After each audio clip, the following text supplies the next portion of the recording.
Hello and welcome to another Plain Truths, and today we're going to be talking about the infamous black box. Joining me today, as always, is Captain Al. Hi, Captain Al. A very good evening. How are you? I'm very good, thank you. Busy day? Good. Yes, actually, all sorts of things going on, but nothing exciting, I'm afraid. Right, okay. Well, that's a bit of a letdown. Never mind. Listen, the black box. Now, one of my friends, when I was talking about this, actually said the phrase is, if the black box is so indestructible, why on earth don't they make the entire aircraft out of it? Which I'm sure is something that you've heard somebody say once before. Oh, many, many times. And, you know, of course, we could all travel around in a skip. Right. For those who are they well known for their aerodynamic properties then? Not at all. And for those listeners who may be in other parts of the world who don't know what a skip is, I want you to think of a large steel box that you put all of your rubbish in that then gets taken away. These are quite large. They go on the back of a truck, so about the size of a shipping container. There you go. Right. We could all fly around in shipping containers. We go. Right. So black boxes. Yeah. Okay, So I've got quite a list of questions I've got for this actually. So basically, what is it? What data do they store? How are they located in the event of an incident? Obviously, because we've all seen the videos and things where they go and retrieve them from the bottom of the deep blue sea. What is it made of? And like I say, if it is basically, you know, what is it? Okay, so black boxes. Well, first of all, they're not black. They are bright orange. Oh, well, that's a disappointment from the start.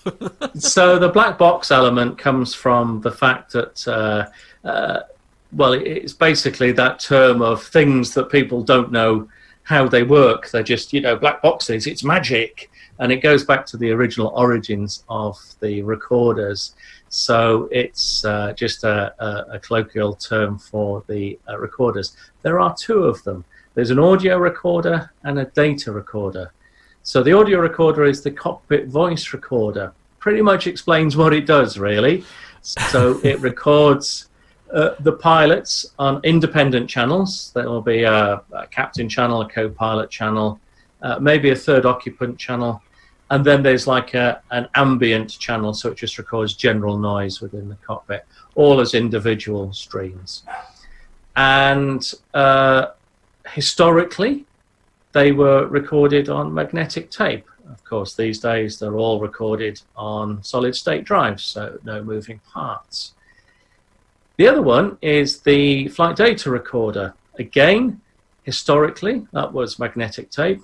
These days, again, solid-state recorder, hence why they're these days known as DFDRs, digital flight data recorder.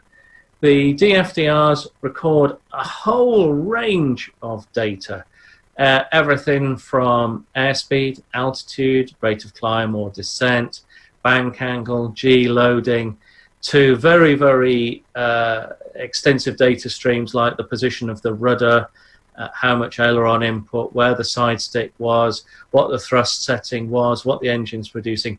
Massives and massives of amount of data. So if you think about anything pretty much on the aeroplane that has some form of electronic control, almost certainly its data will feed into the DFDR. Generally, it doesn't take the number of flushes that a particular toilet has made. That's not flight safety critical. Really? Oh, that's a surprise. But certainly even including the tyre pressures are fed into the DFDR. So two boxes, both bright orange in colour. That one records cockpit audio, one records all of the flight data. They are typically stored in the tail section of the aircraft. They are located there because it's very unusual for aeroplanes to reverse into mountain sides. Right. And okay. I mean that quite seriously. Yeah. Generally speaking, aeroplanes, if they're going to crash, tend to end up going nose first. So it's just generally the most likely place that they will be able to recover from, the least likely place that they will get damaged. Now, that takes us on to the fact of how do you find them? Well, if the aeroplane crashes on ground, then trying to find two orange boxes isn't too difficult visually. They do also have transmitters on them that will transmit a locating signal. And that is particularly useful if you're trying to find them if the aircraft crashed into the sea. They're automatically triggered to start transmitting with a particular G load, i.e. a crash, or if they become wet, i.e. they're underwater. Again, depending on sort of manufacturer, those transmitter signals can typically last up to sort of 2 or 3 months, sometimes longer than that, little pingers. And they'll just put out a ping every sort of hour, if you like, to aid location. Why isn't the rest of the aeroplane made in the same material? A combination of factors.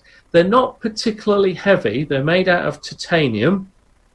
They are very strong. They're fire resistant, obviously. Primarily 2 factors, weight and cost. Titanium's quite expensive, and it's also a little bit heavier than aluminium. And truthfully, when the flight data recorders are recovered from accidents, they're quite often reasonably damaged, but the actual electronic components are quite small within a fairly large box. Right. So if you imagine the box to be the crumple zone, if you like, they take the force, and the components are fairly intact. Now, when these boxes are recovered, they normally go off to laboratories where people in white coats will take the boxes apart and attempt to recover the data off these drives. And as you know, with your computer experience, when you get presented with a storage device that's damaged, you just hope that you can get enough data off it, don't you? Absolutely, yeah. Well, and of course, in this instance, I mean, you know, the data that's available on these devices, obviously the audio recordings from pilots and things. I mean, many a question has been answered by listening to the communications that were going on in the cockpit, for example. But I mean, this data is literally used to tell everyone, you know, what went wrong, essentially.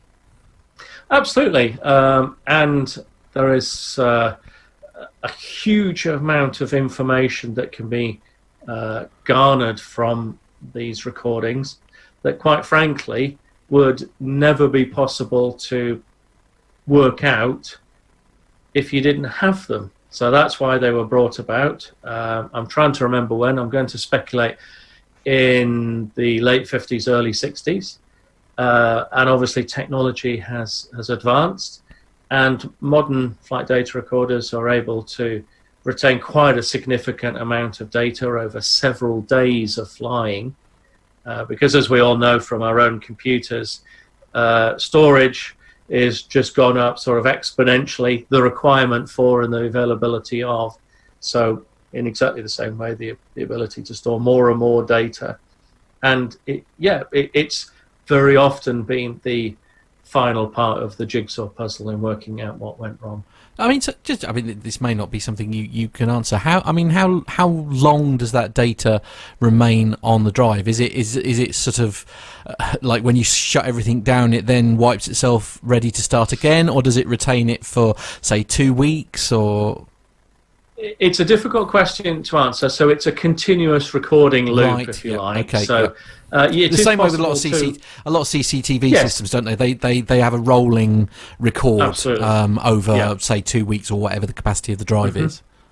Yes, exactly that. So obviously, one of the requirements is that the recording is sufficiently long to allow the accident investigators to work out what happened. So as technology has advanced, they become longer and longer. Originally, they're only about half an hour long as a continuous loop. And you know, these days, they are many, many hours, if not days of data. Wow.